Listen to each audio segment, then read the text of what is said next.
I didn't realize how much pain shooting porn was causing me until I was able to numb that pain. Olivia Nova, age 20 साल। जनवरी 2018 में उसके घर उसकी मिलती है। Police को लगा है, लेकिन इन्वेस्टिगेशन में निकला एक इन्फेक्शन जो उसकी किडनीज तक फैल गया था। रीजन था एंड ऑगस्ट एम्स, एज 23 साल, जो 290 से ज्यादा फिल्म्स में एक्ट कर चुकी थी, जो अपने करियर के टॉप पे थी विद बिग फैन फॉलोइंग। लेकिन उस दौरान ही उसकी की भी खबर आई और उसके 2 दिन बाद ही यूरिजन बेल्ट्रन, एक और एक्ट्रेस, अपने ही घर में ओवरडोज की वजह से अपनी जान गंवा बैठी। अब क्या हो अगर हम आपसे कहें कि इन सब की मौत का रीजन कहीं आप तो नहीं। ये जितनी भी एक्ट्रेसेस का नाम आपने सुना, ये सभी हॉलीवुड मूवीज की एक्ट्रेस नहीं थी, ये सभी थी। ये कहानी उस इंडस्ट्री की है जो हर सेकंड में लाखों कमाती है, लेकिन इसके अंदर काम करने वालों की एवरेज उम्र सिर्फ 35 साल है, उससे भी ज्यादा कम। असल में हम सब जानते हैं कि ये इंडस्ट्री एग्जिस्ट करती है, और जो लोग कहते हैं कि उन्होंने ऐसा कभी कुछ नहीं देखा, वो नहीं देखते, तो वो सब झूठ बोल रहे हैं। और जो चीज आप एंटरटेनमेंट या रियल समझ के देखते हो, उसके पीछे की सच्चाई इतनी डार्क और भयानक है कि अगर आपको पता चल जाए तो आपको खुद से घिन आने लगेगी। इसीलिए आज हम आपको उसी सच्चाई के बारे में बताने वाले हैं, द रियलिटी। मैक्सिको में एक 16 साल की लड़की अपनी जिंदगी की सबसे बुरी रात से गुजर रही थी। उसके बॉयफ्रेंड ने अभी कुछ टाइम पहले ही उससे चीट किया था। उसका पहली बार दिल टूटा था और आज पहली बारी उसने शराब को हाथ लगाया था। और उसी रात वो एक ऐसे रास्ते पे चल पड़ी जहाँ से वो कभी वापस नहीं आई। नाम था उसका ब्रिटनी। बचपन से ब्रिटनी को कभी प्यार नहीं मिला। उसके घर का माहौल भी बहुत टॉक्सिक था। उसके फादर हर रात शराब पी के उसकी माँ को मारते थे। उसे हमेशा एक अगली गर्ल की तरह ट्रीट करा जाता था। जब उसका 16 साल की उम्र में उसके अपने बॉयफ्रेंड के साथ ब्रेकअप हुआ, उसके दोस्तों ने कहा, मैक्सिको चल, पार्टी करते हैं। शराब के नशे में वो मैक्सिको की गलियां घूमती रही और वहीं एक क्लब दिखा। बाउंसर ने उसका हाथ पकड़ा और अंदर ले गया। अंदर जाके उसने देखा स्टेज पे लड़कियां नाच रही थी, वो भी बिना कपड़ों के, एकदम, और ऑडियंस उन्हें देख के खुश हो रही थी, तालियां बजा रही थी। ब्रिटनी को लगा ऑडियंस उन्हें पसंद कर रही है। और फिर ब्रिटनी ने वही किया जो बाकी लड़कियां कर रही थी, अपने कपड़े उतार दिए और पहली बार उसकी जिंदगी में किसी ने उसको पहली बार वैल्यूएबल फील कराया। ताली बजाई, उसको तारीफ मिली जो वो बचपन से सुनना और फील करना चाहती थी। जो चीज घर में नहीं मिली वो उसे उस रात मिलने लगी, वैलिडेशन,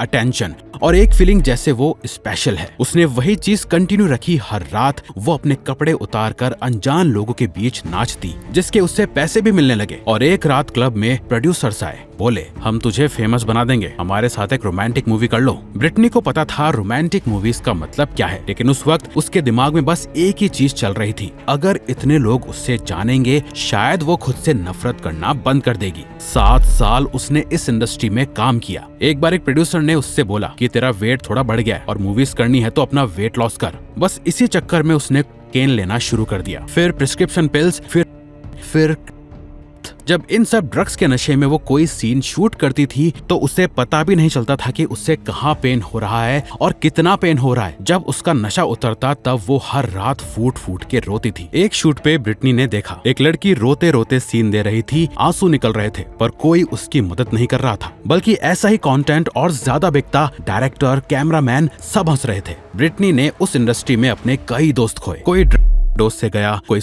तो कोई एड्स से। स्टार्टिंग में हमने आपको जो 3 लड़कियों के नाम बताए वो भी इसी चक्कर में अपनी जान गंवा बैठी। और सिर्फ यही नहीं है, डकोटा स्काई, कैमरॉन बे, शायला स्टाइलिस, निकी बेंज, एक के बाद एक सारी की सारी ये तो 30 की उम्र भी पार नहीं कर पाई, या इनको ऐसी बीमारियां लग गई कि ये आज हर दिन रोती हैं। इस इंडस्ट्री में काम करने वाली लड़कियों की लिस्ट इतनी लंबी है कि आप पढ़ते पढ़ते थक जाओगे, पर लिस्ट खत्म नहीं होगी। और एक ऐसी रिसर्च करी गई जिसमें ये सामने आया कि इस इंडस्ट्री में काम करने वालों की एवरेज उम्र सिर्फ 35 साल है। और अगर आप भी इस इंडस्ट्री का कंटेंट देख रहे हो तो कहीं ना कहीं आप इसे सपोर्ट कर रहे हो। और जितनी भी लड़कियों की जान जा रही है, जिनकी जिंदगी बर्बाद हो रही है, उसके जिम्मेदार कहीं ना कहीं आप भी हो सकते हो। हाँ, एज ए पर्सन ये एक्सेप्ट करना मुश्किल है, लेकिन अगर आप ही की तरह करोड़ों लोग इसे देखना बंद कर देंगे, तब ना ही ऐसी मूवीज बनेंगी और ना ही ऐसी लड़कियां आएंगी और ना ही जबरदस्ती करके उन्हें इन मूवीज और काम में धकेला जाएगा। तो अब सवाल आता है कि ये सब क्यों हो रहा है, कौन करवा रहा है और सबसे इम्पोर्टेंट किसके फायदे के लिए। The dark side of industry. Adult entertainment industry पूरे वर्ल्ड की हाईएस्ट ग्रॉसिंग इंडस्ट्री है। Movies, music, TV, video games, इन सभी को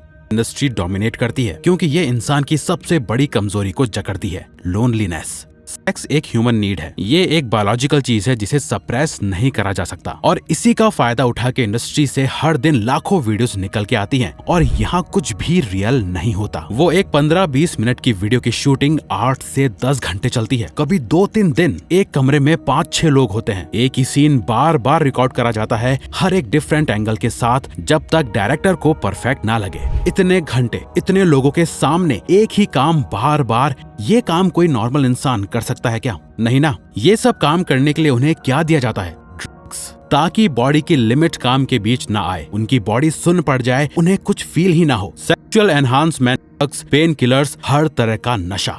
हर एक सीन में जो खुशी आप देखते हो, जो गहरी सांसों की आवाजें आप सुनते हो और जो एंजॉयमेंट और मजे आप देखते हो, वो रियल नहीं होते, वो सर्वाइवल एक्टिंग है। ये लोग बस अपना घर चला रहे हैं और कैमरा बंद होने के बाद जो होता है वो आपको कभी नहीं दिखता। हाथ पैरों में चोट के निशान, दर्द से भरी बॉडी, आंसुओं में डूबी आंखें। और सबसे बुरी बात, ज्यादातर लड़कियां यहाँ अपनी खुशी से नहीं आती, आधी से ज्यादा को तो ट्रैप किया जाता है, जो आपको कभी नहीं दिखता। क्लब्स में, मॉल्स में, सड़कों पे पहली लाइन हमेशा एक ही होती है, तुम बहुत सुंदर हो, मॉडलिंग करोगी? फिर एक रेस्पेक्टेबल स्टूडियो दिखाया जाता है और एक कॉन्ट्रैक्ट साइन करा जाता है जिसमें ऐसे क्लॉजेस होती हैं जो लड़की को 24 घंटे 365 दिन इन लोगों की प्रॉपर्टी बना देती है। फिर सपने दिखाए जाते हैं, तू स्टार बनेगी, दुनिया तुझे जानेगी, पैसा, नेम, फेम होगा। और कई तो ऐसी हैं जिन्हें ह्यूमन ट्रैफिकिंग के थ्रू भी जबरदस्ती लाया जाता है। मियां खलीफा, इस नाम को आज दुनिया का हर दूसरा मर्द पहचानता है, लेकिन जानते हो मियां ने इस इंडस्ट्री में सिर्फ 3 महीने काम किया था और उन 3 महीनों में उससे मिले सिर्फ $12,000। उसके काम से पॉर्नहब और बैंक ब्रोज ने करोड़ों डॉलर्स कमाए। मियां इंडस्ट्री कब की छोड़ चुकी थी, लेकिन इंटरनेट ने उसे आज तक नहीं छोड़ा। मियां खुद कहती है, मैं आज पब्लिक में जाती हूँ तो मुझे लगता है कि लोगों की आंखें मेरे कपड़ों के आर पार देख रही हैं। वो अब चाहकर भी कुछ और काम नहीं कर सकती क्योंकि सब उसे जानते हैं सिर्फ एक चीज के लिए। और अब आप सोचोगे गवर्नमेंट कुछ करती क्यों नहीं? 2018 में जब इंडिया में बैन लगाया गया, सिर्फ 4 दिन में पार्शियल बैन उठाना पड़ा। रीजन क्या था? टेलीकॉम कंपनीज का 70% ट्रैफिक कम हो गया था। यानी इंडिया में इंटरनेट का ज्यादातर यूज सिर्फ पॉर्न देखने के लिए होता है। ये सारी बड़ी वेबसाइट्स, पॉर्नहब, ब्राउज़र्स, यूट्यूब, ये सब एक ही पेरेंट कंपनी की है, नाम है आयलो। और इसी आयलो का आधा हिस्सा एक ही आदमी के पास है, बर्न्ड बर्गमेयर। आप इसका नाम कभी नहीं सुनोगे, इसकी फोटो भी इंटरनेट पे मुश्किल से मिलती है। ये एक पूरा का पूरा सिस्टम है जो डिजाइन किया गया है लड़कियों को ट्रैप करना, ड्रग्स देना, कॉन्ट्रैक्ट्स में फंसाना, इंटरनेट पे डालना और ऊपर बैठे लोगों की जेब भरना। और उस पैसे में जो सबसे जरूरी चीज चाहिए वो है आपका एक क्लिक,